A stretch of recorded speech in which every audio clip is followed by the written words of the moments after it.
तो देखो बच्चों, इस बार जैसा कि रीनीट का पेपर आपने देखा है, तो रीनीट के हिसाब से कुछ मैंने और इसमें क्वेश्चंस ऐड किए हैं, जिससे आपका अगर रीनीट होता है या पेपर कुछ कठिन भी आ जाए तो भी आपका सारा का सारा सिलेबस, सारे टाइप्स ऑफ क्वेश्चन, सारे कॉन्सेप्ट इसमें कवर हो जाएंगे। अब आपका पेपर कैसा भी आए, मगर आप लोग आराम से सॉल्व कर लेंगे अगर आप ये सारे वीडियो से अच्छे से स्टडी करेंगे। आइए वापस यहाँ पे, तो स्टेटमेंट देखिए कि ये स्टेटमेंट है, इसको हम लोग समझेंगे। पहला स्टेटमेंट है N2O is 40 times more soluble in water than CO2। N2O जो है ये वाटर में ज़्यादा सॉल्युबल है CO2 के रिस्पेक्ट में। क्यों, पहला ये समझने जा रहे हैं। इसका अगर असर्शन रीज़न आ जाए या स्टेटमेंट आ जाए तो हम लोग कैसे सॉल्व करेंगे, हम ये बताने जा रहे हैं। तो देखिए यहाँ पर N2O क्या है और CO2 क्या है। बेटा मैंने अब इनके स्ट्रक्चर्स आपको बता दिए हैं। तो ये देखो बेटा N2O, सर कैसे बनाएंगे हम N2O, N2O का स्ट्रक्चर कैसे बनाएंगे। तो मैंने बताया था आपको N2 अलग बना दीजिए और CO2 अलग बना दीजिए, ठीक है। यहाँ N2O बनाना है, यहाँ पे N2 अलग कर लीजिए और O अलग कर लीजिए, CO2 तो चलो अलग है ही। तो यहाँ देखो बेटा N2 सर क्या होती है। देखो बेटा यहाँ ट्रिपल बॉन्ड होता है, मैंने बताया था नाइट्रोजन के वैलेंस शेल में 5 इलेक्ट्रॉन होते हैं, 3 इसको शेयरिंग से मिल जाएंगे तो 8 इलेक्ट्रॉन हो जाएंगे। ऑक्सीजन के वैलेंस शेल में 6 इलेक्ट्रॉन होते हैं, 2 इसको शेयरिंग से मिलेंगे तो इसके भी 8 इलेक्ट्रॉन हो जाएंगे। ये स्ट्रक्चर है N2O का। अब हम लोग अगर CO2 की बात करें तो बेटा ये स्ट्रक्चर है CO2 का। CO2 में आपको एक ये वेक्टर मिलेगा, एक ये वेक्टर मिलेगा। दो इक्वल वेक्टर अगर 180 डिग्री के एंगल पे आएंगे तो इनका रिजल्टेंट 0 हो जाएगा। यहां देखिए इनका रिजल्टेंट 0 हो जाएगा, और जब वेक्टर रिजल्टेंट 0 होगा तो ये हो जाएगा नॉन पोलर। ये देखिए, तो एक चीज पता चल गया कि CO2 नॉन पोलर है, जबकि N2O जैसा कि आपको दिख ही रहा है, यहाँ दोनों टर्मिनल पे सेम एटम नहीं है। शेप कैसा आएगा बेटा, यहाँ पे भी 2 सिग्मा है तो शेप इसका कैसा आ जाएगा, लीनियर आ जाएगा। मगर एक ऑक्सीजन की ओर वेक्टर मिलेगा और एक नाइट्रोजन की ओर वेक्टर मिलेगा। क्या ये दोनों वेक्टर इक्वल होंगे आपके? इक्वल तो होंगे नहीं, अनइक्वल है, तो ये आपस में कैंसिल नहीं होंगे। तो यहाँ वेक्टर रिजल्टेंट 0 नहीं होगा, तो आंसर आ जाएगा polar.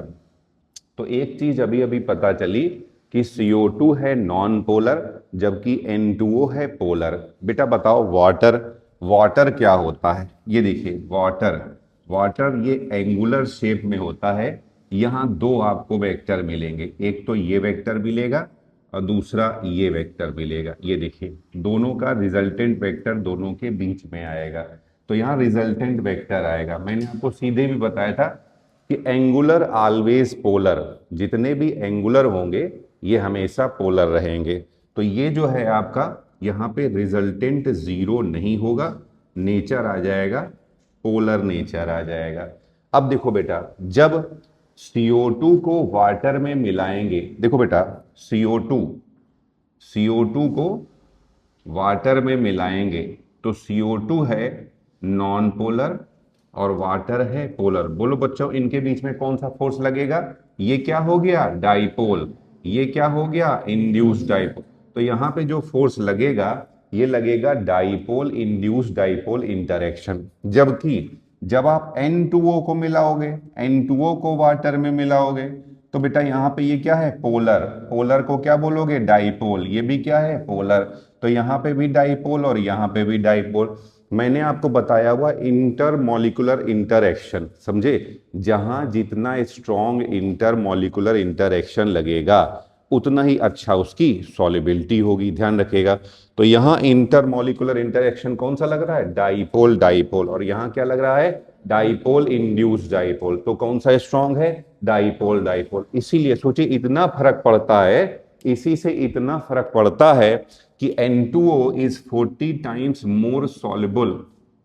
N2O is 40 times more soluble in water with respect to CO2. N2O 40 गुना ज्यादा soluble होता है वाटर में CO2 के रेस्पेक्ट में। रीजन पता चल गया, क्योंकि N2O और वाटर मॉलिक्यूल के बीच में डाइपोल डाइपोल इंटरेक्शन लगेगा, जबकि CO2 और वाटर मॉलिक्यूल के बीच में डाइपोल इंड्यूस्ड डाइपोल इंटरेक्शन लगेगा। डाइपोल डाइपोल इंटरेक्शन ज्यादा स्ट्रॉन्ग फोर्स होता है और डाइपोल इंड्यूस्ड डाइपोल जो है वीक फोर्स होता है। समझे? अब आ जाइए, दूसरा क्वेश्चन है, बोल रहे हैं order of boiling point. Boiling point का ऑर्डर, बेटा इधर का डोर बंद है ना। बोल रहे हैं बॉइलिंग पॉइंट का ऑर्डर हमने चेक करना है। तो बेटा बॉइलिंग पॉइंट के लिए याद रखिएगा दो ही चीजें चेक करनी है, समझे। नंबर वन जो आपको चेक करना है वो हम लोग देखते हैं यहाँ पे हाइड्रोजन बॉन्डिंग। अगर हाइड्रोजन बॉन्डिंग हो रहा है तो बॉइलिंग पॉइंट ज्यादा होगा। और नंबर टू क्या चेक करेंगे बेटा हम लोग, ध्यान रखिएगा, हम लोग इंटरमॉलिक्यूलर इंटरेक्शन देखेंगे, और कुछ नहीं देखना है बॉइलिंग पॉइंट के लिए। तो सबसे पहले कह रहे हैं कि इसका बॉइलिंग पॉइंट ज्यादा होगा, तो चेक कर लेते हैं ये कैसे मॉलिक्यूल हैं। तो बेटा मैंने आपको बताया, ये देखिए ये N2 है, यहां पर दोनों एटम सेम है तो ये होगा नॉन पोलर। तो N2 के बीच में बेटा दो N2, ये भी नॉन पोलर है और ये भी नॉन पोलर है, तो इनके बीच में कौन सा फोर्स लगेगा? इंड्यूस्ड डाइपोल इंटरेक्शन लगेगा। जबकि कार्बन मोनोऑक्साइड, देखिए कार्बन मोनोऑक्साइड मैंने आपको बताया है, देखिए दोनों एटम अलग अलग है ना, तो ये कैसा हो जाएगा? पोलर हो जाएगा बेटा। तो दो मान लीजिए कार्बन मोनोऑक्साइड के मॉलिक्यूल ले लिए, तो ये भी क्या है? पोलर, और ये भी क्या है? पोलर। तो यहाँ पे फोर्स कौन सा वर्क लगेगा? डाइपोल डाइपोल इंटरेक्शन वर्क करेगा। अब आप बताइए कौन सा ज्यादा स्ट्रॉन्ग इंटरेक्शन होता है? डाइपोल डाइपोल ज्यादा स्ट्रॉन्ग इंटरेक्शन होता है। जितना स्ट्रॉन्ग इंटरमॉलिक्यूलर इंटरेक्शन होगा उतना ही ज्यादा बॉइलिंग पॉइंट होगा। तो इसका बॉइलिंग पॉइंट ज्यादा होगा। किसका बॉइलिंग पॉइंट ज्यादा होगा? CO होगा। तो CO का बॉइलिंग पॉइंट ज्यादा होगा और N2 का बॉइलिंग पॉइंट कम होगा। एक तो ये क्वेश्चन हो गया। दूसरा फिर से boiling point of N2O and CO2।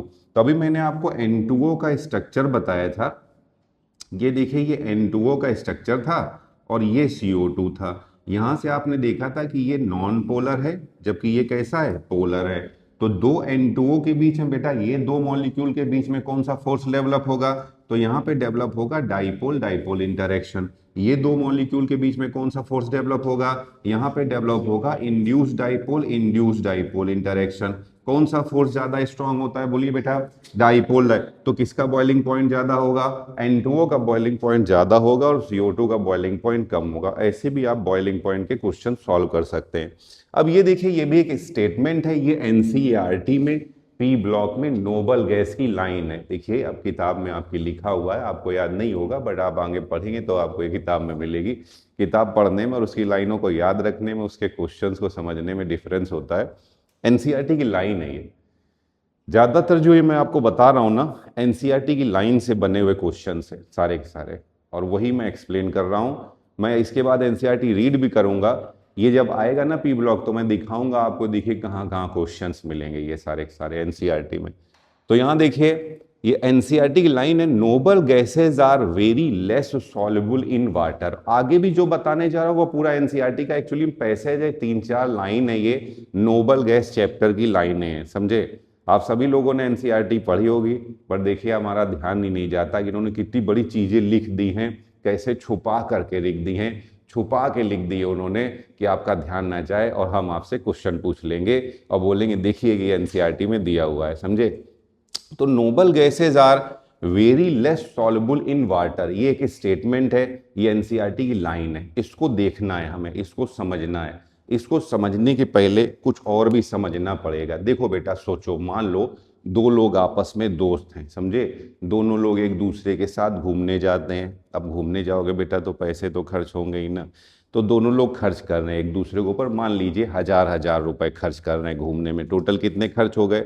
2000। अब तीसरा कोई व्यक्ति है जो चाहता है इनमें से कोई एक मेरा दोस्त बन जाए। अब मान लीजिए जो नया व्यक्ति है वो खर्च करना, वो मान लीजिए खर्च कर रहा है 200 रुपए, ठीक है। तब वो अच्छे से दोस्त बना पाएगा? नहीं। अब वो खर्च कर दे मान लो 10,000 रुपए, तो बताइए बनेगा कि नहीं बनेगा? बताइए दोस्ती होगी कि नहीं होगी, है कि नहीं। तो फोर्स, अब देखिए खर्च करना, सुनिए खर्च करना, पहले लोग कितना खर्च कर रहे थे? 1000 2000। यहाँ खर्चा है अट्रैक्शन फोर्स, खर्चे से ही अट्रैक्शन आता है ना बेटा, ऐसे कहाँ अट्रैक्शन आता है? ये तो नियम है ना दुनिया का, जो जितना खर्चा करेगा, सारी इच्छाओं को पूरा करेगा, तभी तो अट्रैक्शन फोर्स डेवलप होगा। क्यों भैया बताइए इसे, आप ही बताइए। घर में मान लो 2 लोग रह रहे हैं, एक आदमी सामान मंगाए, दूसरा आदमी ना ला के दे, तो अट्रैक्शन डेवलप होगा कि रिपल्सन डेवलप होगा? मान लीजिए कोई एक आदमी बोले 1 सूट ले दो, वो 10 सूट ले दे, अट्रैक्शन डेवलप होगा कि रिपल्सन डेवलप होगा? बताइए। अट्रैक्शन डेवलप होगा का ना। सारा अट्रैक्शन जो है आजकल ऐसा ही है, ध्यान रखिएगा।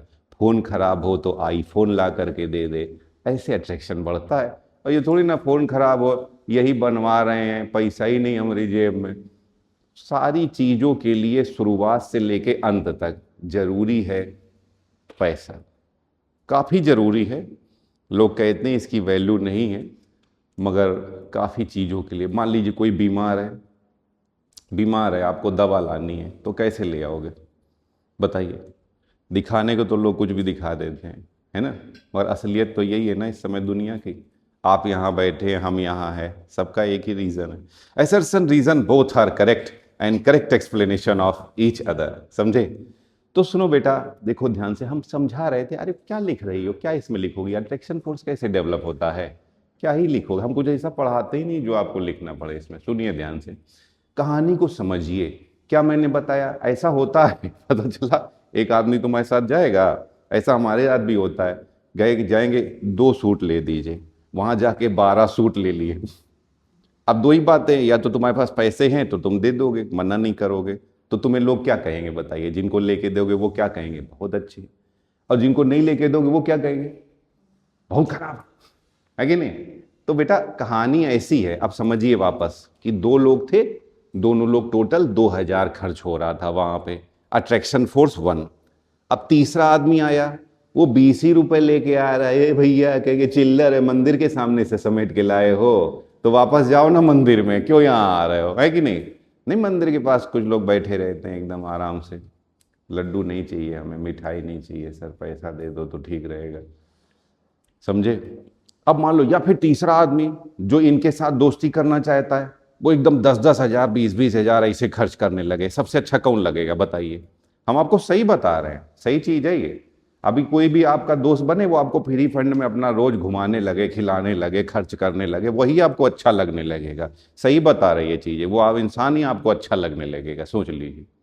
तो अब यही चीज देखते हैं, इसको देख रहे हैं हम लोग, देख रहे हैं और समझ रहे हैं। बेटा देखो, इधर देखिए, ये है वाटर, ये क्या है? ये है वाटर, ये देखिए वाटर है, ये है वाटर के मॉलिक्यूल। देखना सब लोग ध्यान से, ये है वाटर के मॉलिक्यूल। देखो बेटा, ये वाटर के मॉलिक्यूल हैं, इनके बीच में 2 तरीके का अट्रैक्शन फोर्स लग रहा है।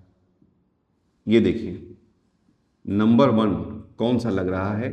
हाइड्रोजन बॉन्डिंग, जो कि बहुत ही हैवी रेंज का फोर्स है, समझ लीजिए, बहुत ही तगड़े लेवल का फोर्स है। और दूसरा कौन सा फोर्स लग रहा है? सर ये है पोलर, और ये भी क्या है? पोलर। तो इनके बीच में दूसरा कौन सा फोर्स लग रहा है? डाइपोल, डाइपोल इंटरैक्शन लग रहा है। तो वाटर मॉलिक्यूल के बीच में, वाटर मॉलिक्यूल के बीच में 2 तरीके के फोर्स लग रहे हैं। पहला है हाइड्रोजन बॉन्डिंग और दूसरा है डाइपोल, डाइपोल इंटरैक्शन, जो कि दोनों ही बहुत ही स्ट्रॉन्ग लेवल के फोर्स हैं। अब जरा ध्यान से देखो, मैं आपको बता रहा हूं, कोई भी नोबल गैस है, कोई भी नोबल गैस है, नोबल गैस होगी बेटा, नोबल गैस मॉलिक्यूल नहीं बनाती है, मगर मान लेते हैं कि ये जब इसके 2 एटम काफ़ी पास पास हैं तो लगभग मॉलिक्यूल के जैसा हम लोग क्रिएट कर रहे हैं, समझे? है नहीं एक्चुअली में वो, तो ये कोई नोबल गैस का मॉलिक्यूल है नहीं वो मॉलिक्यूल, ध्यान रखिएगा। ये नोबल गैस, या सीधे मान ले नोबल गैस होगी नॉन पोलर, नॉन पोलर। तो ये नोबल गैस क्या है? Non polar. Noble gas, noble gas में देखिए ध्यान से, नोबल गैस, नोबल गैस में कौन सा फोर्स डेवलप होगा? Induce dipole, induce dipole interaction, induce dipole into noble. पहले तो समझो, नोबल गैस और नोबल गैस के बीच में कौन सा फोर्स डेवलप होता है? Induce dipole, induce dipole interaction. ये चीज तो सर हमको क्लियर हो गई। अच्छा एक चीज याद रखिएगा, कई बार मैंने आपको बताया ना, जितने इंटरमॉलिकुलर इंटरएक्शन होते हैं ना, उनको कई बार वान डर वाल फोर्स में रख दिया जाता है, बट वैसे वो अलग अलग है। मैंने आपको बताया है, जो इंड्यूस डाइपोल इंटरेक्शन होता है, इसी को हम लोग वान डर वाल फोर्स में रखते हैं।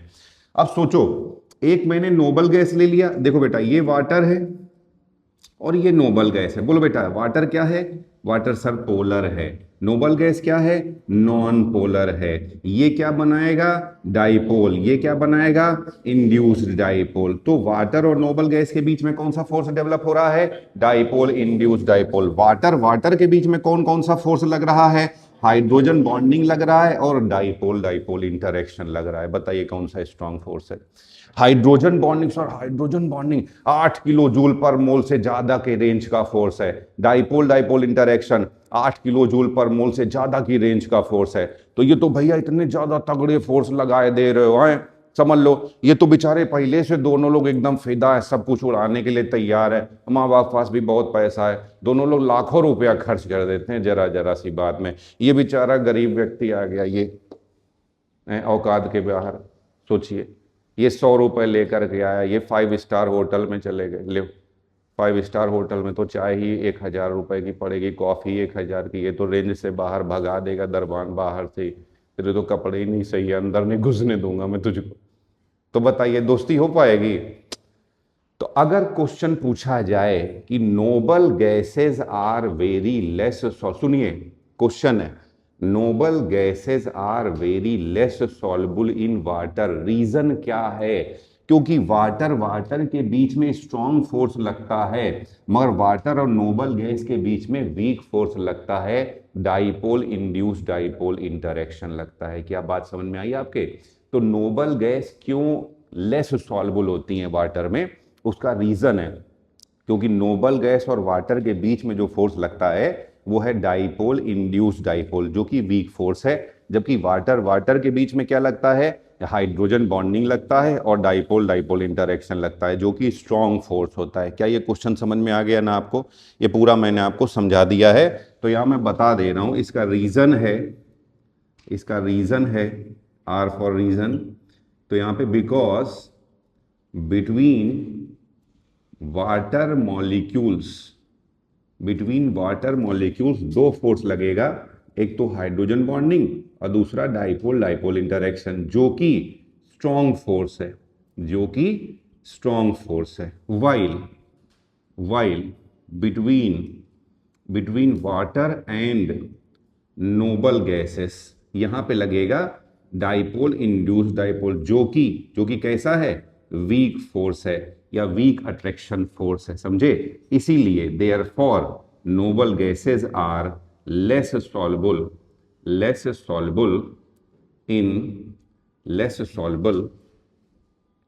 इन वाटर। इसीलिए नोबल गैसें जो हैं पानी में कम सॉल्युबल होती हैं। ठीक है, चलिए नोट करिए इसको। तो देखो बच्चों, एक ये भी उसी के साथ नोबल गैस का एक ये भी स्टेटमेंट, एक लाइन दी हुई है, फिर से एनसीईआरटी में ही लाइन दी हुई है कि ग्रुप में ऊपर से नीचे जाने पर नोबल गैसेस की वाटर सॉल्युबिलिटी बढ़ती जाती है। ये भी एनसीईआरटी की लाइन से बना हुआ क्वेश्चन है। तो और उसका रीजन दे रहे हैं कि ऊपर से नीचे जाने पर वांडरवाल फोर्सेस जो हैं ये बढ़ते जाते हैं। ये रीजन दिया इन्होंने कि ऊपर से नीचे जाने पर इनके वांडरवाल फोर्सेस बढ़ते जाएंगे। ठीक है, तो देखिए यहां पर सुनिए ध्यान से। हाँ, बोल रहे हैं ये देखिए नोबल गैस है, helium neon, helium neon, argon, krypton, xenon, radon. तो ऊपर से नीचे जाने पर बेटा साइज बढ़ता जाएगा, साइज बढ़ता जाएगा। तो बात सही है, साइज बढ़ेगा तो वांडरवाल फोर्सेस भी बढ़ते जाएंगे। तो ये सही है इनमें कि इसमें अगर नोबल गैस के ग्रुप की बात करें, नोबल गैस के ग्रुप में ऊपर से नीचे जाने पे साइज बढ़ेगा, साइज बढ़ेगा तो वांडरवाल फोर्स बढ़ेगा। ये बात सही है। तो पहले तो क्या ये करेक्ट है? हाँ ये करेक्ट है। मगर ये क्वेश्चन पूछ रहे हैं सॉल्युबिलिटी का, सॉल्युबिलिटी कैसे बढ़ रही है? देखिए ध्यान से। तो ये रहा वाटर और ये रही नोबल गैस, वाटर और नोबल गैस के बीच में कौन सा फोर्स लग रहा है? Dipole, induce dipole. और जब साइज बढ़ेगा, जब साइज बढ़ेगा तो ये इंड्यूस डाइपोल भी बढ़ेगा। इसलिए यहां पे जो सॉलिबिलिटी के लिए रिस्पॉन्सिबल फोर्स है वो है डाइपोल इंड्यूस डाइपोल। ये भी क्या होगा? बढ़ेगा। ध्यान रखिएगा। तो यहां लिखा होना चाहिए था कि डाइपोल इंड्यूस डाइपोल इंटरेक्शन बढ़ेगा, मगर इन्होंने लिख दिया है कि ग्रुप में ऊपर से नीचे जाने पर वांडरवाल फोर्स बढ़ेगा। ये बात सही है कि वांडरवाल फोर्स बढ़ेगा, क्योंकि साइज बढ़ रहा है, एटॉमिक नंबर बढ़ रहा है, साइज बढ़ेगा तो वांडरवाल फोर्स बढ़ेगा। मगर वाटर सॉल्युबिलिटी के लिए ये सही नहीं है। ये वाटर सॉल्युबिलिटी को एक्सप्लेन नहीं कर रहा है। वाटर सॉल्युबिलिटी क्यों बढ़ती जा रही है? क्योंकि डाइपोल इंड्यूस डाइपोल इंटरेक्शन बढ़ता जा रहा है, जबकि वांडरवाल फोर्स मैंने आपको क्या बताया है? वो है इंड्यूस डाइपोल इंटरेक्शन। आई बात सुनने? तो अगर यहां पे अब देखिए सेम असर्शन है, यही असर्शन सेम कि नोबल गैसेस की down the group their water solubility increases. और उसमें ये रीजन दिया होता कि down the group dipole induced dipole interaction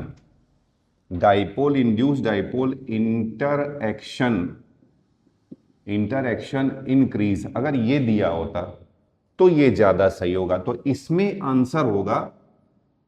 answer आएगा 1। Both assertion and reason are correct and correct explanation of each other। दोनों ही करेक्ट हैं और एक दूसरे का करेक्ट एक्सप्लेनेशन है, समझे? जबकि यहां पे इसमें आंसर क्या आ जाएगा? इसका आंसर आएगा कि both assertion and reason are correct but not correct explanation of each other। दोनों ही assertion रीजन करेक्ट हैं, मगर करेक्ट एक्सप्लेनेशन नहीं है एक दूसरे का, समझे? तो इसमें ये आंसर आ जाएगा और इसमें ये आंसर आ जाएगा। बेटा एक ये भी आ जाता है, सुनिए ध्यान से, कि अगर नोबल गैस को भी सॉलिडिफाई किया जा सकता है, तो ये क्वेश्चन पूछ सकते हैं बेटा अब सॉलिड कर, आप ही बताओ, नोबल गैस के बीच में फोर्स लगी क्या सकता है? पोलर है नहीं, तो फोर्स क्या लगेगा? Induce dipole.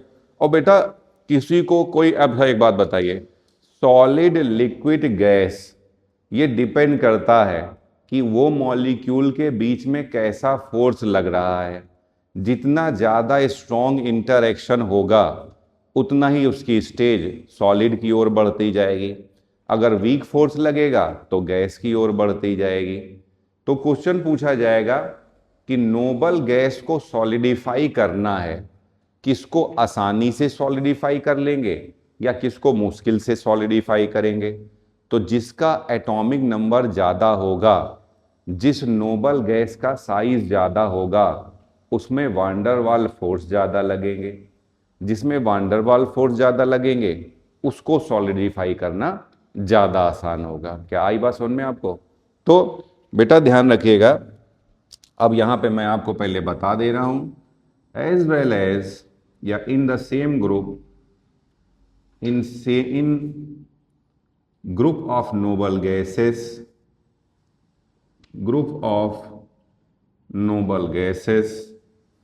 down the group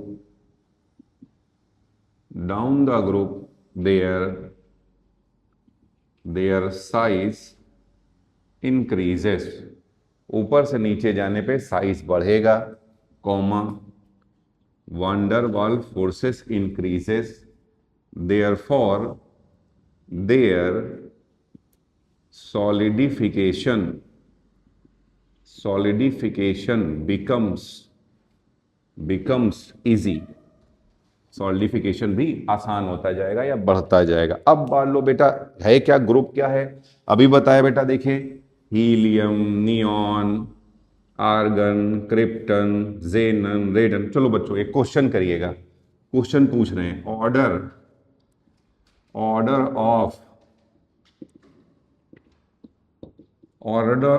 of solidification, इनके सॉलिडिफिकेशन का ऑर्डर बताइए।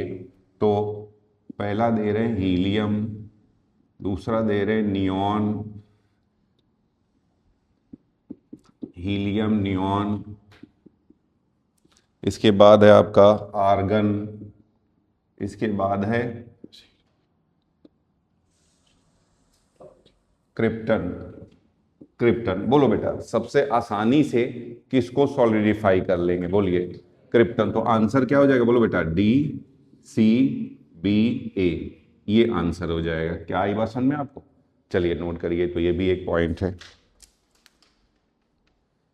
तो देखो बच्चों, एक देखिए ये नोबल गैस से एक ये भी स्टेटमेंट आ जाता है कि सबसे पहला, भैया नोबल गैस आपने तो पढ़ा है, नोबल गैसें इनर्ट गैसें होती हैं, तो ये अपना कैसे कंपाउंड बना लेती हैं, ये अपना कैसे मॉलिक्यूल बना लेती हैं। नोबल गैस की तो आयनाइजेशन एनर्जी बहुत ज़्यादा होती है। तो ये जो नोबल गैसें होती हैं, नोबल गैस का पहला कंपाउंड था XePtF6, ध्यान रखिएगा। किसने डिस्कवर किया था, अभी मैं बता रहा हूं, मगर मुझसे पहले नाइल बर्टलेट ने बताया था, इसलिए इनका नाम देखिए लिखा जाएगा, सही बात है।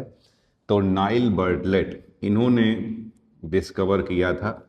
और किस कंपाउंड को, बोले किस कंपाउंड को देख करके ये कंपाउंड डिस्कवर हुआ था, तो O2PtF6, ध्यान रखिएगा। तो नोबल गैस का जो कंपाउंड है, फर्स्ट क्वेश्चन आ जाएगा, फर्स्ट नोबल गैस कंपाउंड, तो आंसर है XePtF6। किसने डिस्कवर किया था, नाइल बर्टलेट ने डिस्कवर किया था। किस कंपाउंड को देख करके डिस्कवर हुआ था, O2PtF6 को देख करके डिस्कवर किया था। ऐसा कैसे था, क्योंकि बेटा ये जो यहाँ पे PtF6 है ना, ये एक वेरी स्ट्रॉन्ग ऑक्सीडाइजिंग एजेंट है, ध्यान रखिएगा। ये क्या कर रहा है, ये बेटा O2 से इलेक्ट्रॉन निकाल करके O2+1 बना रहा है। O2 से O2+1 बनाने में ऑलमोस्ट 1160 किलो जूल पर मोल एनर्जी लगेगी। और कह रहे फिर इन्होंने सोचा कि इसी को PtF6 माइनस, इसी को हम लोग यहां पे रख दें, तो इसने इससे भी इलेक्ट्रॉन निकाल लिया और इसको कन्वर्ट कर दिया Xe+1 में, ध्यान रखेगा। तो कह रहे हैं फर्स्ट नोबल गैस कंपाउंड, तो आंसर हो जाएगा XePtF6। किसने डिस्कवर किया था, बोलो बच्चों, तो नाइल बर्टलेट ने डिस्कवर किया था। बाई ऑब्जर्विंग विच कंपाउंड, तो आंसर क्या हो जाएगा, O2PtF6। क्यों सर, क्यों ऐसा हुआ कि इसी से ऐसा पता चला था, तो यहां पे जो PtF6 है ये एक वेरी स्ट्रॉन्ग ऑक्सीडाइजिंग एजेंट है, समझे। तो ये इन्होंने कहा था, इसने जब ऑक्सीजन से निकाल लिया, ऑक्सीजन O2 की तो आयनाइजेशन एनर्जी बहुत ज्यादा होगी भैया। बेटा शुरुआत में मैंने आपको बताया है O2 और N2 की रिएक्शन बहुत मुश्किल से होंगी, विगरस होंगी। रीजन है very high stability, high bond energy. यहां पे आइए, तो इससे इन्होंने निकाल लिया, फिर सोचे लाओ इसके साथ रिएक्शन करा के देखते हैं, तो इससे भी निकाल लिया। रीजन क्या था, इसकी आयनाइजेशन एनर्जी भैया, ये जो आपका O2 की आयनाइजेशन एनर्जी, और ये जो है आपका Xe जेनन, इसकी आयनाइजेशन एनर्जी ऑलमोस्ट सिमिलर थी। ये लगभग 1170 किलो जूल पर मोल थी, ये 1160 किलो जूल पर मोल थी, ये 1170 किलो जूल पर मोल थी, समझे। तो क्वेश्चन पूछा जाएगा फर्स्ट नोबल गैस कंपाउंड, तो XePtF6 किन्होंने डिस्कवर किया था, नाइल बर्टलेट ने डिस्कवर किया था। और किसको देख करके बताया था, O2PtF6 को देख के बताया था। और कैसे बन गया ये, क्योंकि O2 और जेनन की आयनाइजेशन एनर्जी लगभग सेम है, ऑलमोस्ट सेम है, ध्यान रखिएगा, ठीक है। अब चलिए हम लोग दूसरा कंपाउंड देखने जा रहे हैं। अगला कंपाउंड है ब्लू विट्रियोल।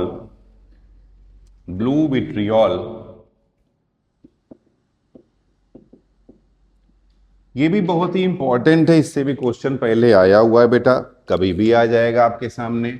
तो सर फॉर्मूला क्या है CuSO4 डॉट 5H2O, स्ट्रक्चर कैसा होता है? तो देखो बेटा, यहां पे ये सेंट्रल एटम कॉपर है, सेंट्रल एटम कॉपर है Cu+2, और ये साइड में ये वाटर मॉलिक्यूल्स जुड़े हुए हैं,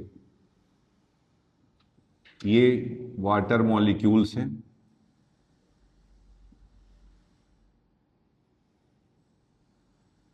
बेटा ये देखिए,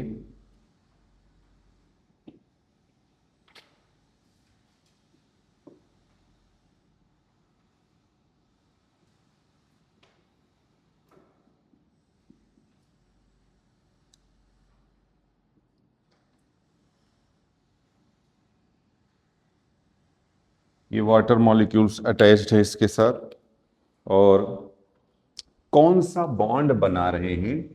तो ये यहाँ पर कोऑर्डिनेट बॉन्ड बना रहे हैं। देखिए ये कोऑर्डिनेट बॉन्ड बना रहे हैं, तो आपको पहले तो ये मालूम होना चाहिए ये कौन सा बॉन्ड बना रहे हैं। तो ये कोऑर्डिनेट बॉन्ड बना रहे हैं, ये कोऑर्डिनेशन कंपाउंड है, ये इसका कॉम्प्लेक्स स्फीयर बोलते हैं। ये जो बड़ा ब्रैकेट है इसे कॉम्प्लेक्स स्फीयर बोलते हैं। ये बेटा सारे न्यूट्रल हैं, तो यहाँ स्फीयर के ऊपर चार्ज +2 आएगा। फिर ये अगला वाटर का मॉलिक्यूल है, ये नेक्स्ट वाटर का मॉलिक्यूल है। ये यहाँ पर पूछा जाएगा ये कौन सा फोर्स डेवलप हो रहा है यहाँ इनके बीच में। तो यहाँ पर हाइड्रोजन बॉन्डिंग डेवलप हो रही है। ये दो मॉलिक्यूल के बीच में लगने वाला है, तो inter molecular hydrogen bonding, inter molecular hydrogen bonding. तो यहाँ जो ये हाइड्रोजन बॉन्डिंग है ये इंटर मॉलिक्यूलर हाइड्रोजन बॉन्डिंग है। फिर ये देखिए ये सल्फेट है,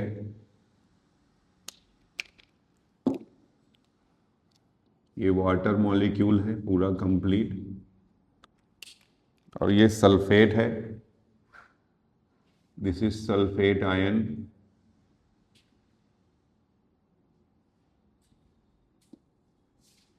दिस इज सल्फेट आयन। इनके बीच में भी यहां पर भी हाइड्रोजन बॉन्डिंग हो रही है, intermolecular hydrogen bonding.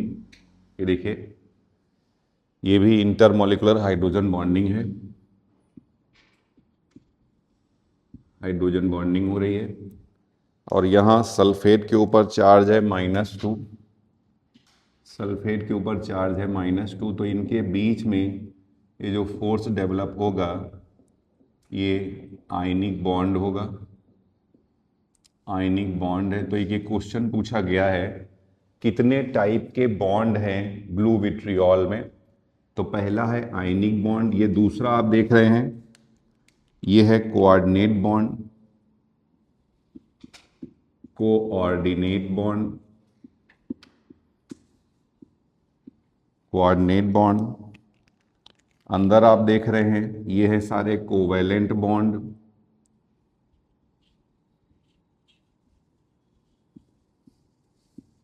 Covalent bond. और ये जो देख रहे हैं ये है हाइड्रोजन बॉन्ड। तो इसमें क्वेश्चन पहले तो आया हुआ है कि कितने टाइप के बॉन्ड्स हैं इसमें, क्या क्या इससे क्वेश्चन पूछे गए हैं, क्या क्वेश्चन पूछे जा सकते हैं, हम लोग इसके बारे में बात कर रहे हैं। तो पहला क्वेश्चन है कि टाइप्स ऑफ बॉन्ड्स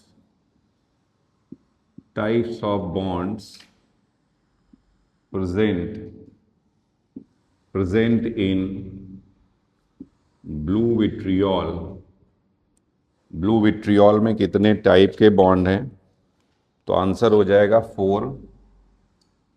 4 टाइप, 4 तरीके के हैं, जिसमें से पहला है आयनिक बॉन्ड, दूसरा है कोऑर्डिनेट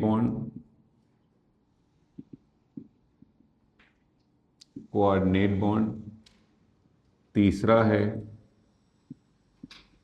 कोवैलेंट बॉन्ड, और चौथा है ये आपका हाइड्रोजन बॉन्ड। सेम ये क्वेश्चन आया हुआ है JEE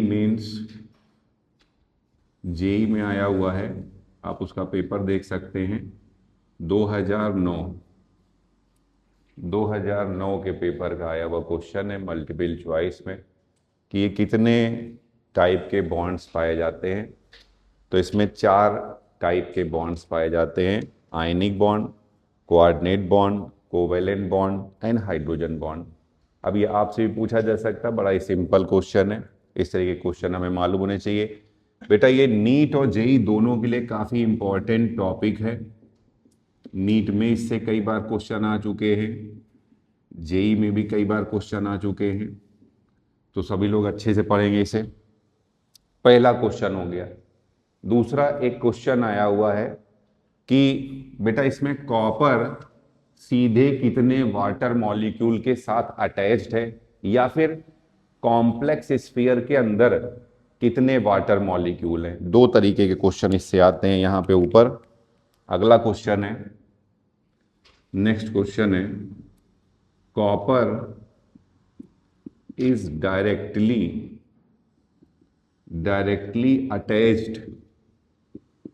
attached with how many water molecules।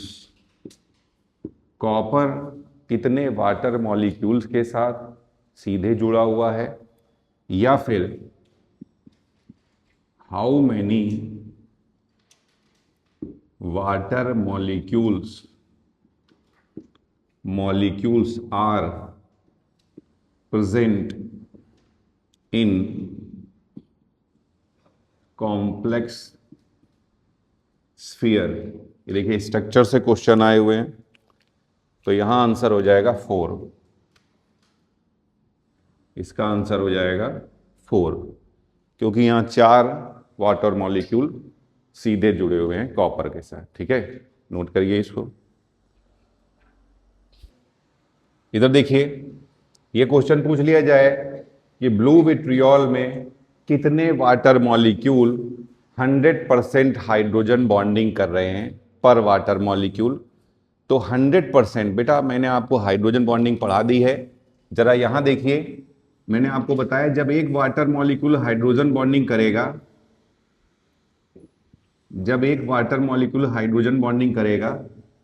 तो देखो बेटा ये यहां से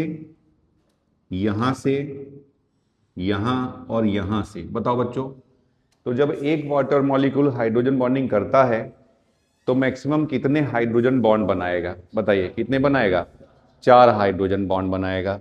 तो जब एक water molecule hydrogen bonding maximum बेटा 100%, याद रखिएगा, तो जब एक वाटर मॉलिक्यूल 100% हाइड्रोजन बॉन्डिंग करेगा, ध्यान रखिएगा, तब वो टोटल 4 हाइड्रोजन बॉन्ड बनाएगा। ध्यान रखेंगे, ठीक है। तो वापस आ जाइए, तो यहां चेक करना है कि कितने वाटर मॉलिक्यूल हैं जो पूरे हाइड्रोजन बॉन्ड बना रहे हैं, 4 हाइड्रोजन बॉन्ड बना रहे हैं। तो देखो बेटा, ये जो वाटर मॉलिक्यूल है 1 2 3 4 हाइड्रोजन बॉन्ड बना रहा है, समझे। तो यहां पे आंसर क्या आ जाएगा? 1 आ जाएगा। इसका आंसर क्या होगा? 1 होगा, कि एक वाटर मॉलिक्यूल है जो 100% हाइड्रोजन बॉन्डिंग कर रहा है। अब क्वेश्चन पूछा गया है दूसरा, कितने वाटर मॉलिक्यूल हैं जो 50% हाइड्रोजन बॉन्डिंग कर रहे हैं। तो 50 का मतलब है कम से कम 2 तो हाइड्रोजन बॉन्ड बनाए, क्योंकि 100% हाइड्रोजन बॉन्डिंग में 4 हाइड्रोजन बॉन्ड बना रहा है, तो तो 50% हाइड्रोजन बॉन्डिंग में 2 हाइड्रोजन बॉन्ड बनाना चाहिए।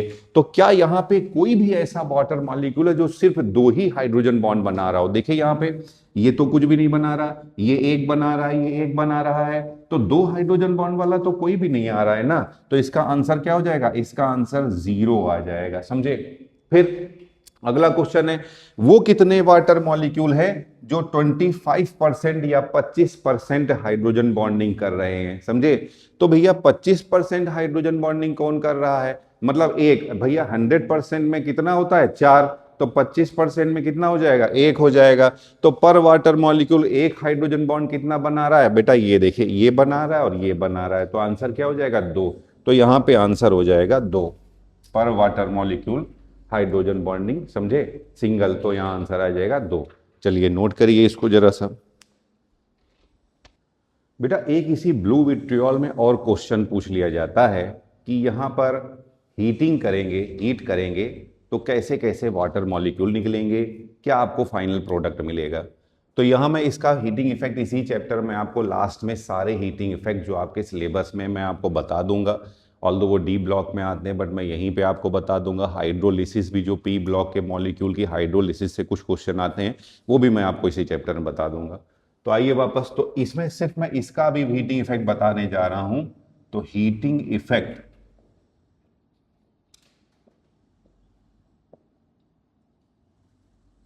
हीटिंग इफेक्ट ये लीजिए।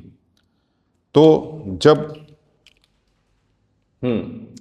बेटा देखो, सुनो ध्यान से सभी लोग देखिए, जब आप इसको देखिए, हमें सारे टेम्परेचर नहीं याद करने, कुछ ही टेम्परेचर याद करने, बस ये याद रखिए कहाँ कम टेम्परेचर होगा और कहाँ ज़्यादा टेम्परेचर होगा। कुछ जगह, बस एक जगह वैल्यू याद रखनी, वो मैं आपको अभी बताऊंगा।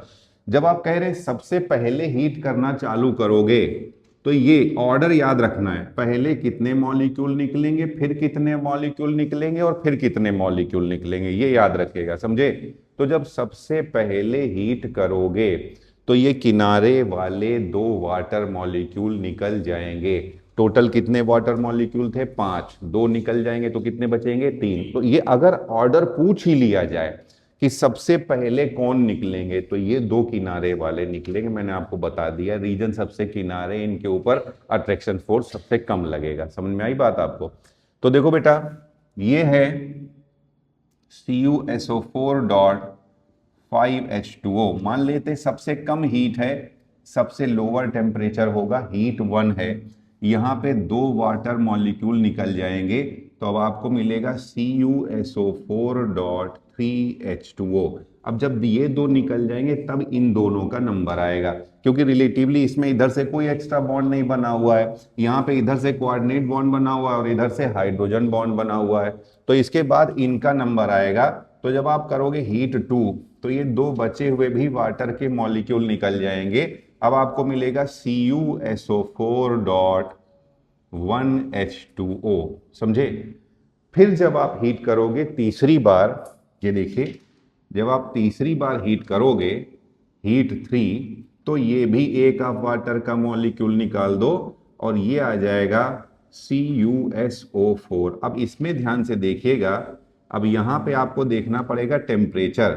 अगर टेम्परेचर दिया हुआ है 800 डिग्री सेंटीग्रेड से कम, या टेम्परेचर दिया हुआ है 800 डिग्री सेंटीग्रेड से ज़्यादा, ध्यान रखिएगा, जब हम लोग हीट करते हैं तो ये चाहता है अपनी हायर बेटा एनायन और कैटायन दोनों चाहते हैं अपनी हायर ऑक्सीडेशन स्टेट का कंपाउंड बनाना। सुन लीजिए, जब हम लोग हीट करते हैं तो जनरली कैटायन और एनायन दोनों चाहते हैं अपनी हायर ऑक्सीडेशन स्टेट का कंपाउंड बनाना। तो कॉपर, बेटा आप ही देखो ना, कॉपर डी ब्लॉक का एटम है, इसकी 2 ऑक्सीडेशन नंबर होती है, एक तो +1 और दूसरा +2, तो इसकी हायर ऑक्सीडेशन नंबर क्या हो जाएगी? +2। और सल्फर की हायर ऑक्सीडेशन नंबर क्या हो जाएगी? +6 हो जाएगी। ये 2 जगह +6 मिल बना सकता है, या तो आपको ये देखिए यहाँ पर +6 पे जा रहा है, यहाँ पे 1 मिनट देख लीजिए, सल्फर की हायर ऑक्सीडेशन नंबर +6 है, 1 मिनट के लिए बस देखिए यहाँ पर। तो अगर आपको टेम्परेचर दिया हुआ है, ये कह रहे 800 से कम है, 800 से कम जैसे 650 डिग्री है, 700 डिग्री है ना, इसके आसपास का टेम्परेचर है, तो बेटा पहले तो कॉपर सोचो, कॉपर का ऑक्साइड बना दीजिए, कॉपर का ऑक्साइड बनाओगे तो आंसर क्या आ जाएगा, CuO आ जाएगा। यहां पे टोटल कितने ऑक्सीजन है, 4, 4 में से एक निकल जाएगा तो कितने बचेंगे, 3। तो यहां पे आंसर आ जाएगा SO3। जरा ध्यान से देखो बेटा, ये SO3 क्या होता है, ये देखिए ये SO3 होता है। यहां इसकी बेटा एक ऑक्सीजन के ऊपर चार्ज होता है -2, तो 3 ऑक्सीजन के ऊपर चार्ज हो जाएगा -6, तो सल्फर के ऊपर कितना आ जाएगा, +6 चार्ज आ जाएगा। तो ये इसके ऊपर चार्ज आ गया, ये देखिए इसकी हाई ऑक्सीडेशन नंबर का कंपाउंड बना दिया है। यहाँ डबल बॉन्ड है, डबल बॉन्ड रिलेटिवली स्टेबल होता है, मगर टेम्परेचर, अगर आपने टेम्परेचर 800 से ज्यादा कर दिया तो ज्यादा एनर्जी मिल रही है, ज्यादा एनर्जी मिलने के कारण एक ये भी बॉन्ड टूट जाएगा और यहां पे आंसर क्या आएगा, CuO आएगा, SO2 आ जाएगा और ये जो ऑक्सीजन निकल रही हमेशा यहां आंसर क्या हो जाएगा, ½ O2 हो जाएगा। ध्यान रखिएगा, सुनिए ध्यान से। तो मैंने आपको बताया पूरा हीटिंग इफेक्ट समझ लीजिए। जब आप इसको हीट करेंगे तो सबसे पहले किनारे वाले ये 2 वाटर के मॉलिक्यूल निकल जाएंगे, क्योंकि इनके ऊपर सिर्फ कोऑर्डिनेट बॉन्ड बना रहे हैं अंदर कॉपर के साथ, और कोई बॉन्ड नहीं बना रहे हैं, समझे। बगर जब आप इसके बाद तो हीट 1 में 2 निकल जाएंगे, फिर जब आप हीट करोगे दोबारा, जब आप हीट करोगे तो ये 2 वाटर के मॉलिक्यूल भी निकल जाएंगे। ध्यान से देखिए, ये 2 वाटर के मॉलिक्यूल भी निकल जाएंगे, ठीक है। अब आपका क्या बचेगा, एक ही वाटर का मॉलिक्यूल बचेगा। अब जब आप फिर से हीट करोगे, ये सबसे ज्यादा देर में निकलेगा क्योंकि दोनों ओर अट्रैक्शन फोर्स लगा रहा है, तब ये निकल जाएगा। और जब ये निकलेगा तो आंसर क्या हो जाएगा, CuSO4 आ जाएगा। अब इसको हीट करने के लिए 2 ऑप्शन है, एक तो जब टेम्परेचर 800 डिग्री सेंटीग्रेड से ज़्यादा है, या फिर टेम्परेचर 800 डिग्री सेंटीग्रेड से कम है। अगर 800 डिग्री सेंटीग्रेड से कम है तो यहाँ पर CuO और SO3 आ जाएगा। अगर 800 डिग्री सेंटीग्रेड से ज़्यादा है तो ये जो डबल बॉन्ड है, भले ही इसकी बॉन्ड एनर्जी ज़्यादा है, बट अब आप टेम्परेचर ज़्यादा दे रहे हैं, एनर्जी ज़्यादा दे रहे हैं, तो ये आसानी से टूट जाएगा और यहाँ पे आंसर क्या हो जाएगा, SO2 + ½ और ये रूल याद रखिएगा, ठीक है।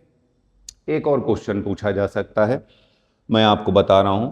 यहां मैं पहले नंबरिंग कर रहा हूं, ये देखिए कह रहे हैं इस ऑक्सीजन का, एक ये ऑक्सीजन है, 1 2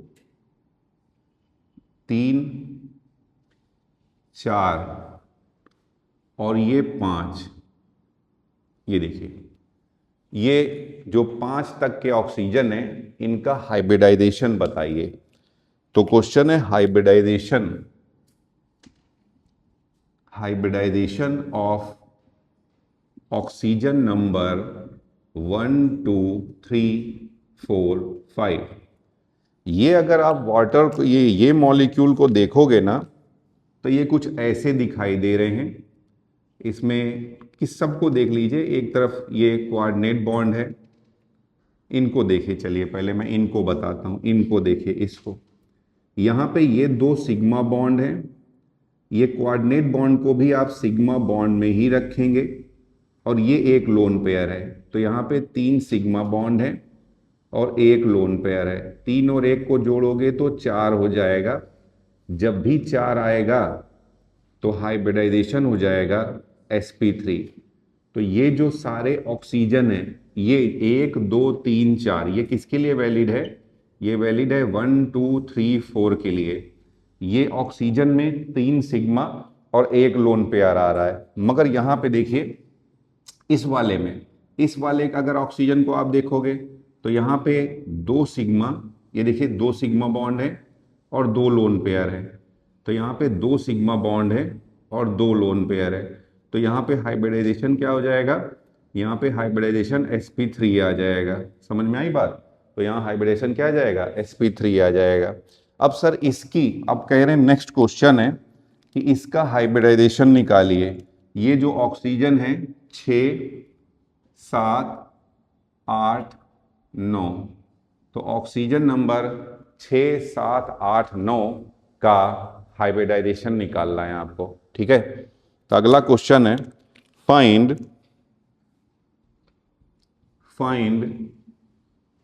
हाइब्रिडाइजेशन ऑफ ऑक्सीजन 6, 7, 8, 9 इनका पता लगाना है।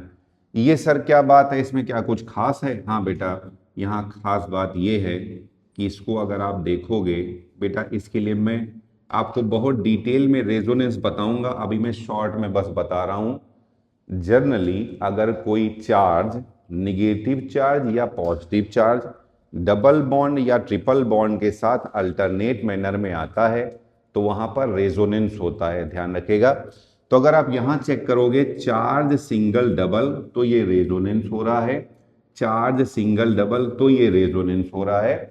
तो यहां ना आपको भले ही दिख रहा है यहां डबल बॉन्ड है, यहां सिंगल बॉन्ड है, नहीं, गलत बात है। यहां सभी जगह पे रेजोनेंस हो रहा है, सारे ऑक्सीजन सेम है और सभी जगह पे ना पार्शियल डबल बॉन्ड करेक्टर है, ध्यान रखिएगा। रुको एक मिनट। तो चलिए देखिए यहां पे भैया, पहले तो ये रेजोनेंस में इन्वॉल्व हो रहा है, ये मैं आपको बहुत डिटेल में आगे समझाऊंगा, बस ये क्वेश्चन आ गया है तो हल्का सा मैं ये टर्म यूज कर रहा हूं रेजोनेंस। ये पूरी रेजोनेंस हेडिंग अभी मैं बताऊंगा आपको। देखिए चार्ज सिंगल डबल, ये याद कर लीजिए, जब भी कोई चार्ज, कोई निगेटिव चार्ज या पॉजिटिव चार्ज डबल बॉन्ड या ट्रिपल बॉन्ड के साथ अल्टरनेट मैनर में आएगा तो वहां रेजोनेंस होगा। तो देखो charge single double, charge single double, charge single double, charge single double, समझे? तो सारे ऑक्सीजन पे रेजोनेंस हो रहा है। और आप भूल जाइए कि इसके ऊपर माइनस चार्ज है, नहीं। देखिए मैं आपको समझने के लिए एक ही बना रहा हूं, वैसे तो सभी जगह पे रेजोनेंस है। ये देखिए, ये इसका दूसरा रेजोनेटिंग स्ट्रक्चर है। तो आपने देखा यहां अभी सिंगल बॉन्ड है, अभी यहां पे डबल बॉन्ड है। तो एक्चुअली में ना यहां ना ही पूरी तरीके से सिंगल बॉन्ड है और ना ही पूरी तरीके से डबल बॉन्ड है, यहां सभी पोजीशन पे ना पार्शियल डबल बॉन्ड करेक्टर है, ये ध्यान रखिए, ऐसा है।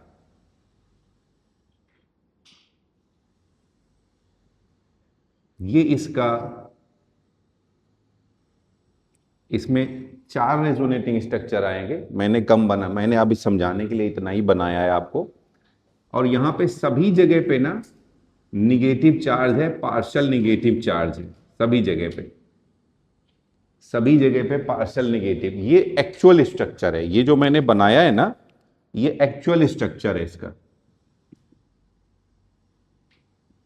या इसी को कहते हैं रेजोनेंस हाइब्रिड, जबकि ये इसका ना रेजोनेटिंग स्ट्रक्चर है। रेजोनेटिंग स्ट्रक्चर को कैनोनिकल स्ट्रक्चर भी बोलते हैं, अनप्रिटर्ब्ड स्ट्रक्चर भी बोलते हैं, ये हाइपोथेटिकल होता है। बस अब अगर इससे समझ लीजिए कि पहले तो ये सारे ऑक्सीजन सिमिलर हैं, यानी कि किसी एक का हम लोग हाइब्रिडाइजेशन निकाल लें तो सबका सॉल्व हो जाएगा, अलग अलग आपको निकालने की जरूरत नहीं है। और सभी पे ना डबल बॉन्ड नहीं है, एक्चुअली में पार्शियल डबल बॉन्ड है, बट उतना हमें टेंशन लेने की जरूरत नहीं। हमसे क्वेश्चन क्या पूछा गया है? हाइब्रिड, ये आया हुआ क्वेश्चन है बेटा, या तो आप इससे पूछेंगे या तो अलग से क्वेश्चन पूछ सकते हैं कि बेटा ये जो सल्फेट है, सल्फेट में ऑक्सीजन का हाइब्रिडाइजेशन निकालिए, समझे? अभी हम इसका हाइब्रिडाइजेशन निकाल रहे हैं। तो बेटा हाइब्रिडाइजेशन देखिए कैसे निकालोगे आप, सुनिए ध्यान से, इसको कैलकुलेट कर लेते हैं। कैलकुलेट करिए, ये देखिए यहां माइनस चार्ज है बेटा, ऑक्सीजन, इसको कैलकुलेशन को समझिए। ऑक्सीजन के वैलेंस सेल में कितने, इधर देखो बेटा, वैलेंस सेल में कितने होते थे? 6, सब लोग देखो, ऑक्सीजन के वैलेंस सेल में कितने इलेक्ट्रॉन होते थे? 6। बेटा एक माइनस का मतलब एक आ गया, 6 में एक और आ गया तो कितने हो गए? 7। 6 में एक और आ गया तो कितने हो गए? 7 हो गए, ठीक है बेटा। 7 में से एक क्या ये खर्च कर देगा बॉन्ड बनाने में, एक सल्फर से लेगा, तो 7 में से एक खर्च हो गया, फिर कितने बचे? 6। अब सुनो, अब आ जाओ 6 पे वापस, 6 बचे, तो 7 में से एक खर्च हो गया, 6। सुनिएगा ध्यान से, समझिएगा, 6 में से 2 तो ये हो गए जो निगेटिव चार्ज है बेटा, एक निगेटिव का मतलब अब यहां 2 हो गए, एक इलेक्ट्रॉन बाहर से आया और एक इलेक्ट्रॉन इसका, ठीक है। 6 में से 2 ये हो गए, 2 ये हो गए और 2 ये हो गए। देखो गिनती सही हो रही है, देखो एक इलेक्ट्रॉन यहां खर्च कर दिया, 2, 2 4 और 2 6 और एक क्या हो गया? 7, ठीक। अब यहां आप देखोगे तो आपको एक तो सिग्मा बॉन्ड मिल रहा है, एक ये लोन पेयर मिल रहा है और एक ये लोन पेयर मिल रहा है। ध्यान से देखिए इसे। सर ये क्यों नहीं काउंट किया? ये रेजोनेंस में जा रहा है। ये किस में इन्वॉल्व हो रहा है? रेजोनेंस में इन्वॉल्व हो रहा है। और ये रूल होता है बेटा, ये रूल है, when any negative charge or lone pair involved in resonance, जब कभी कोई निगेटिव चार्ज या लोन पेयर रेजोनेंस में इन्वॉल्व हो जाए तब उसको हाइब्रिडाइजेशन में काउंट नहीं करते हैं। वो प्योर ऑर्बिटल में रहता है, वो हाइब्रिड ऑर्बिटल में नहीं जाता। याद रखिए, मैंने रीजन भी बता दिया है। वो एक्चुअली में प्योर ऑर्बिटल में रहता है, वो हाइब्रिड ऑर्बिटल में नहीं जाता है। तो व्हेन एनी निगेटिव चार्ज और lone pair involve in resonance, then it is not used in hybridization. Reason बता दिया, क्योंकि ये हाइब्रिडाइजेशन मतलब हाइब्रिड ऑर्बिटल और रेजोनेंस मतलब प्योर ऑर्बिटल। तो जो रेजोनेंस कर रहा है ना, ये प्योर ऑर्बिटल में रहेगा। ये ऑर्बिटल ये उस ऑर्बिटल में नहीं जाएगा जहां हाइब्रिडाइजेशन हो रहा है, ध्यान रखिएगा। ये वहीं बना रहेगा जहां पर प्योर ऑर्बिटल है। तो यानी कि ये हाइब्रिडाइजेशन में इन्वॉल्व ही नहीं होगा। तो इसको तो भूल जाइए, इनको काउंट करो, इनको काउंट करो। तो यहां जब आप काउंट करोगे, यहां काउंट करोगे तो ये आ जाएगा 1 सिग्मा 2 लोन पेयर। तो यहां हाइब्रिडाइजेशन क्या हो जाएगा? sp2 आ जाएगा। तो ये जो ऑक्सीजन है ना, नम 6, 7, 8, 9, इन सभी का हाइब्रिडाइजेशन जो है sp2 आ जाएगा। ठीक है, मैं फिर से बता रहा हूं, ध्यान से सुन लीजिए कि कैसे हम सल्फेट में, ये अभी तक हम लोग सेंट्रल एटम का निकालते आए, आज उल्टा सिखा रहा हूं मैं, साइड एटम का निकालना बता रहा हूं इसमें, समझे? तो बेटा देखिए, इस ऑक्सीजन का अगर हाइब्रिडाइजेशन निकालना पड़ जाए तो आप कैसे निकाल सकते हो? यहां पे देखिए इलेक्ट्रॉन थे 6, एक माइनस आ गया तो हो गए 7, एक यहां खर्च कर दिया, 2, 2, 4 और 2, 6, एक ले लो लोन पेयर के, एक ये निगेटिव चार्ज रेजोनेंस में चला जाएगा। तो इसको तो भूल जाओ, ये जो वाला है इसको भूल जाओ। अब बचा क्या? एक ये लोन पेयर, एक ये लोन पेयर, एक ये सिग्मा बॉन्ड। तो यहाँ क्या आ रहा है आपका? एक सिग्मा आ रहा है और 2 लोन पेयर आ रहे हैं। तो हाइब्रिडाइजेशन क्या हो जाएगा इसका? sp2 हो जाएगा। आई बात समझ में? तो इस तरह से हम लोग इसका हाइब्रिडाइजेशन निकाल सकते हैं। तो ये कुछ क्वेश्चंस थे जो मैंने आपको ब्लू विट्रियोल के बारे में बताए हैं। ठीक है, चलिए नोट करिए इसे। देखो बेटा, एक ये थोड़ा सा देख लीजिए, इसका भी हीटिंग इफेक्ट आता है। ऑल्दो मैं आपको अंत में सारे हीटिंग इफेक्ट बताऊंगा, बस ये रास्ते में थोड़ा सा है। तो बेटा ये देखिए, जिप्सम है, एक तो इसका फॉर्मूला ही पूछ लिया जाता है। जिप्सम क्या है? तो CaSO4.2H2O। ध्यान रखिएगा, जो जिप्सम है इसका फॉर्मूला है CaSO4.2H2O। और ये देखिए, इसको हीट करेंगे, इससे वाटर मॉलिक्यूल निकल जाएगा, तो ये बनता है plaster of Paris.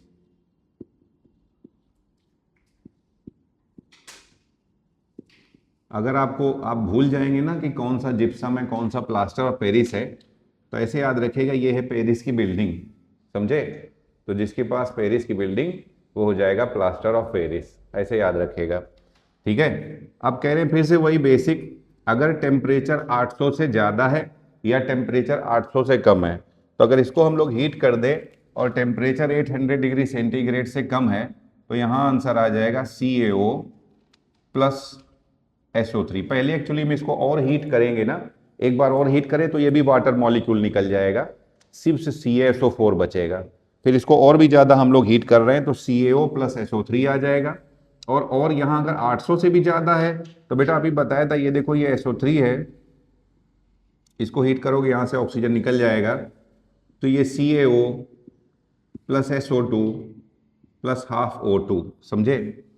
Plaster of Paris में पानी मिल, बेटा जिप्सम में देखिए, जिप्सम है, जिप्सम को हीट किया तो क्या मिल रहा है? Plaster of Paris.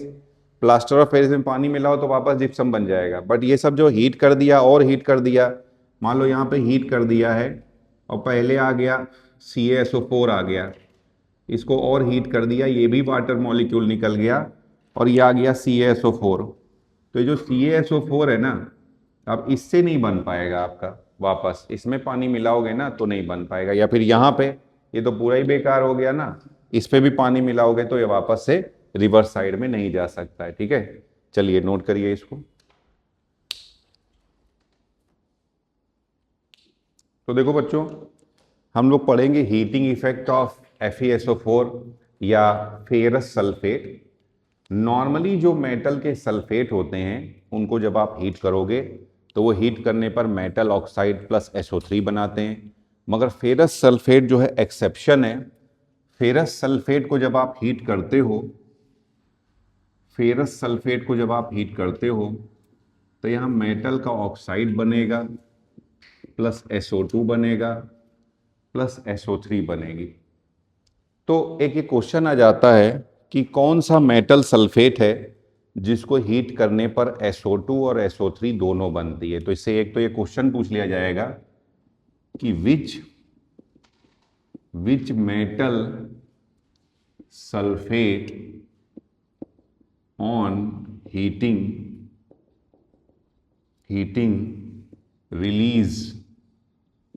release both SO2 and SO3। कौन सा मेटल सल्फेट है जो हीट करने पर SO2 और SO3 दोनों रिलीज करता है? तो आंसर हो जाएगा फेरस सल्फेट। फेरस सल्फेट ऐसा मेटल सल्फेट है जो हीट करने पर SO2 और SO3 दोनों रिलीज करता है। अगर ये पूछ ही लें ऐसा क्यों होता है, रीजन वाई, रीजन क्या रीजन है कि फेरस सल्फेट को जब आप हीट करते हैं तो ये SO2 और SO3 दोनों रिलीज करता है। तो देखो बेटा, ये जो फेरस सल्फेट है FeSO4, एक्चुअली में और इसमें ठीक से देखें ना तो ये होता है FeSO4। चलिए इसी को देखते हैं, FeSO4 से ही चालू कर रहे हैं, फेरस सल्फेट से। तो बोल रहे हैं फेरस सल्फेट जो है जब आप हीट कर रहे हो ना, अभी बताया, तो ये सभी चाहते हैं, कैटायन चाहता है अपनी हायर ऑक्सीडेशन स्टेज का कंपाउंड बनाए, और एनायन भी चाहता है अपनी हायर ऑक्सीडेशन स्टेज का कंपाउंड बनाए। ध्यान रखिएगा, अब ये एनायन को देखोगे तो ये ऑलरेडी +6 पे है, तो ये सीधे अपनी हायर ऑक्सीडेशन स्टेज का कंपाउंड बना लेता है, SO3 बना लेता है। ये देखिए, ये सीधे अपनी हायर ऑक्सीडेशन स्टेज का कंपाउंड बना लेगा SO3। यहाँ पे इसका चार्ज कितना है, ऑक्सीडेशन नंबर कितनी है, +6 है। मगर बताइए क्या आयरन अपनी हायर ऑक्सीडेशन स्टेज में, बेटा मैंने आपको बताया है आयरन की एक तो +3 होती है और एक +2 होती है। +3 इसकी हायर ऑक्सीडेशन स्टेज है। तो अभी ये हायर ऑक्सीडेशन स्टेज में है नहीं, ये हायर ऑक्सीडेशन स्टेज में जाना चाहता है, समझे?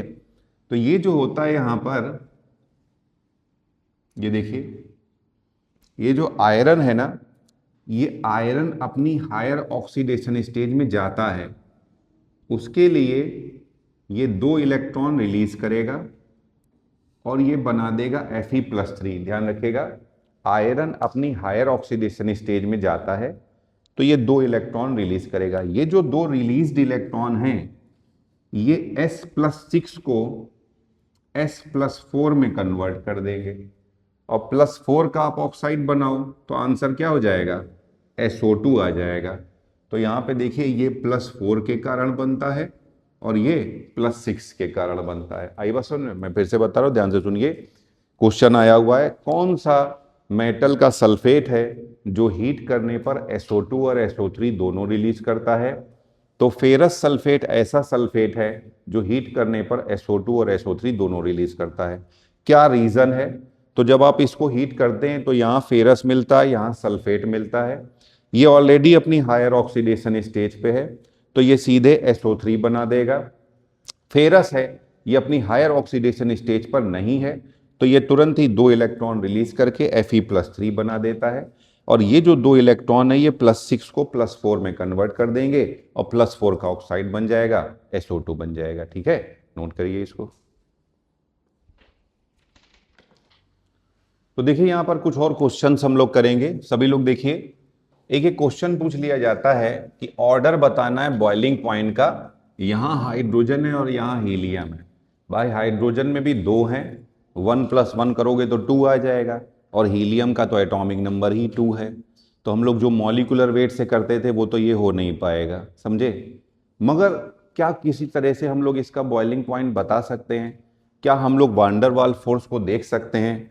बेटा अगर आप यहाँ देखोगे ना, तो यहाँ एक्चुअली में ये 2 एटम है, और यहाँ देखोगे तो ये एक ही एटम है। 2 एटम होने के कारण इसका सरफेस एरिया रिलेटिवली ज्यादा है और इसका सरफेस एरिया रिलेटिवली कम होगा। सरफेस एरिया ज्यादा है तो एरिया ऑफ कांटेक्ट क्या होगा? ज्यादा होगा। और area of contact also, area of contact directly proportional to boiling point. Area of contact अगर ज्यादा होगा तो बॉइलिंग पॉइंट भी ज्यादा होगा। तो बताओ बच्चों, किसका बॉइलिंग पॉइंट ज्यादा हो जाएगा? तो हाइड्रोजन का बॉइलिंग पॉइंट ज्यादा होगा, हीलियम का बॉइलिंग पॉइंट कम होगा। अब नेक्स्ट ये क्वेश्चन पूछा जा रहा है ICl और IBr, बताइए अच्छा किसका बॉइलिंग पॉइंट ज्यादा होगा? ICl और IBr। भाई देखिए यहाँ पे मॉलिक्यूलर वेट ज्यादा है, यहाँ पे मॉलिक्यूलर वेट, तो ये कह रहे हैं, जरा ध्यान से देखो बेटा। सबसे पहले तो एक बात बताओ, आपने ये है क्या? ये सर आपने कौन से कंपाउंड लिख दिए हैं? ये 2 हैलोजन को जोड़ के बने हुए कंपाउंड हैं, इन्हें इंटर हैलोजन कंपाउंड कहते हैं। इसमें एक रूल होता है, जो ज्यादा इलेक्ट्रोनेगेटिव हैलोजन होता है उसके ऊपर पार्शियल निगेटिव चार्ज आएगा या निगेटिव चार्ज आएगा, और जो कम इलेक्ट्रोनेगेटिव हैलोजन है उसके ऊपर पार्शियल पॉजिटिव चार्ज आएगा। ध्यान रखिएगा। क्या हम लोग जानते हैं बेटा इलेक्ट्रोनेगेटिविटी की? मैंने आप लोगों को डेफिनेशन बताई है, याद रखिएगा 3 वर्ड की। ये ट्रिक है, ये अप्रोच है, एक्चुअल डेफिनेशन नहीं है। अट्रैक्शन टूवर्ड इलेक्ट्रॉन, बस 3 वर्ड, समझे। तो इलेक्ट्रोनेगेटिविटी क्या होती है?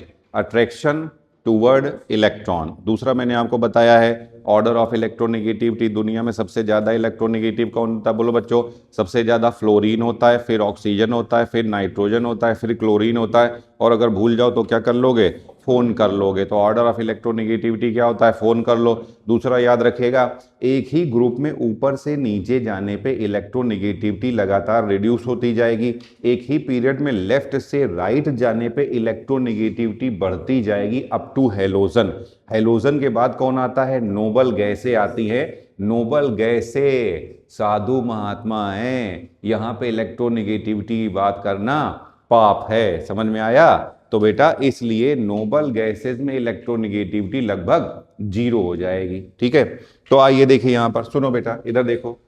तो सर ये देखिए, फ्लोरीन, क्लोरीन, ब्रोमीन, आयोडीन, ये ज्यादा इलेक्ट्रोनेगेटिव है, ये कम, और ये और भी कम इलेक्ट्रोनेगेटिव हो रहा है। तो यहाँ पे किसके ऊपर चार्ज आएगा? बेटा यहाँ पार्शियल निगेटिव चार्ज आएगा, यहाँ पार्शियल पॉजिटिव चार्ज आएगा, यहाँ पार्शियल निगेटिव चार्ज आएगा, यहाँ पार्शियल पॉजिटिव चार्ज आएगा। ध्यान से देखो, अब यहाँ आयोडीन है और यहाँ क्लोराइड है, यहाँ आयोडीन है और यहाँ पे ब्रोमीन है। बेटा ये क्योंकि ज्यादा इलेक्ट्रॉन, इधर देखिए सुनिए ध्यान से, ये इनके इलेक्ट्रॉन क्लाउड हैं, ये इनके इलेक्ट्रॉन क्लाउड हैं, समझे। तो ये ज्यादा इलेक्ट्रोनेगेटिव है, ध्यान से सुनिए, ये ज्यादा इलेक्ट्रोनेगेटिव है, तो ये इसके इलेक्ट्रॉन क्लाउड को अपनी ओर ज्यादा खींचेगी। ध्यान से देख लीजिए, तो ये ज्यादा पोलर होगा, ये होगा मोर पोलर, मोर पोलर। जबकि ये कम इलेक्ट्रोनेगेटिव है तो ये इसके इलेक्ट्रॉन क्लाउड को अपनी ओर कम खींच पाएगी, इसलिए ये होगा लेस पोलर, लेस पोलर। फिर से मैं बता रहा हूं, ध्यान से सुन लीजिए। क्लोरीन ज्यादा इलेक्ट्रोनेगेटिव है, इसलिए ये आयोडीन के इलेक्ट्रॉन क्लाउड को अपनी ओर ज्यादा खींच लेगी, ज्यादा अट्रैक्ट करेगी। जबकि ब्रोमीन कम इलेक्ट्रोनेगेटिव है, तो ये आयोडीन के इलेक्ट्रॉन क्लाउड को अपनी ओर कम खींच पाएगी। तो ये वाला आपका ज्यादा पोलर होगा और ये वाला क्या होगा? कम पोलर होगा। तो याद रख, अब पोलर फिर बताया मैंने आपको बेटा, अगर पोलर है तो कैसा फोर्स डेवलप होगा? Dipole dipole, dipole dipole interaction तो ज्यादा स्ट्रांग होता है वान डेर वाल्स फोर्स के रेस्पेक्ट में। तो ये ज्यादा पोलर है, वो कम पोलर है, इसलिए बॉइलिंग पॉइंट किसका ज्यादा होगा? ICl का बॉइलिंग पॉइंट IBr के रेस्पेक्ट में ज्यादा होगा। और ये दोनों कैसे कंपाउंड है? ये इंटर हैलोजन कंपाउंड है, 2 हैलोजन को जोड़ने से जुड़े हुए कंपाउंड है, बने हुए कंपाउंड है। एक और ये क्वेश्चन है आपके सामने, यूरिया सॉलिड है जबकि एसीटोन लिक्विड है। सुनिए, यूरिया सॉलिड है जबकि एसीटोन लिक्विड है, ऐसा क्यों? तो चलो देखते हैं, घूरते हैं हम लोग। देखो बेटा, यूरिया को अगर आप देखोगे तो सर ये दिखाई देता है NH2CO NH2। ये देखिए, ये यूरिया है। मैंने आपको बताया बेटा हाइड्रोजन बॉन्डिंग, क्या याद है आपको? हाइड्रोजन बॉन्डिंग के लिए क्या कंडीशन बताई है कि कंपाउंड में अगर फोन से जुड़ा हुआ हाइड्रोजन होगा तो वहां पर हाइड्रोजन बॉन्डिंग पाई जाएगी। अगर किसी कंपाउंड में फोन से जुड़ा हुआ हाइड्रोजन होगा तो वहां पर हाइड्रोजन बॉन्डिंग पाई जाएगी। अगर फोन से जुड़ा हुआ हाइड्रोजन नहीं होगा तो उनमें हाइड्रोजन बॉन्डिंग नहीं पाई जाएगी। आगे मैंने ये भी बताया है, अगर किसी कंपाउंड में फोन है, फोन से जुड़ा हुआ हाइड्रोजन नहीं है, तो वो दूसरे उस कंपाउंड के साथ हाइड्रोजन बॉन्डिंग करेगा जिसमें फोन से जुड़ा हुआ हाइड्रोजन पाया जाएगा। तो यहां पे अगर आप देखोगे ना, तो ये देखिए, यहां पर ये जो यूरिया है, यहां पे इधर नाइट्रोजन के पास लोन पेयर भी है, तो इनमें हो जाती है इंटर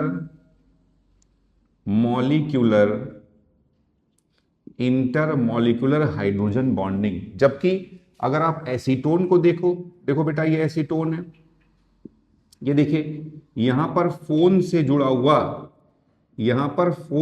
हुआ हाइड्रोजन नहीं पाया जाता है। तो एसीटोन में फोन से जुड़ा हुआ हाइड्रोजन नहीं है, इसीलिए एसीटोन में हाइड्रोजन बॉन्डिंग नहीं हो पाएगी और यूरिया में हाइड्रोजन बॉन्डिंग पाई जाती है। इसीलिए यूरिया सॉलिड है और एसीटोन लिक्विड है। अब यहां से एक और क्वेश्चन पूछा जा सकता है कि बताइए यूरिया और एसीटोन में किसका बॉइलिंग पॉइंट ज्यादा होगा? आप सोचो ना, वो यार सॉलिड है, ये लिक्विड है, किसका बॉइलिंग पॉइंट ज्यादा होगा? तो यूरिया का। तो अगर इसी में क्वेश्चन पूछ लिया जाए बॉइलिंग पॉइंट, तो बॉइलिंग पॉइंट यूरिया का ज्यादा होगा, एसीटोन का कम होगा।